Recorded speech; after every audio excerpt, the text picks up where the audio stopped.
Hey, what's up guys? So ngayon kumain naman kami sa Yabu dito sa Grand Central. And then, nag-order na nga kami. At ito yung una nilang binigay, yung sesame seed. Iikutin mo lang yan dyan. And then, lalagyan mo siya ng sauce. And then, after mo malagyan ng sauce, iikutin mo siya uli. Hahaluin mo siya hanggang sa maging ganyan yung consistency. So, depende na lang sa'yo.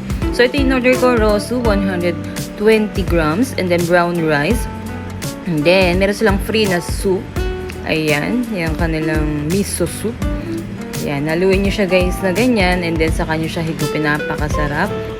Merong tofu sa loob. And then, yan na nga siya guys. May free siyang prutas dyan sa gilid. Watermelon and then pineapple. Unlimited yan guys. Yung brown rice, unlimited. Yung soup brown, unlimited. And then, yung cabbage, unlimited din. Okay, napakasarap niyan guys. Thank you guys for watching. Yan ang aming buong laboratory pathology. Okay, God bless. Love you. Thank you for watching. Mwah, mwah.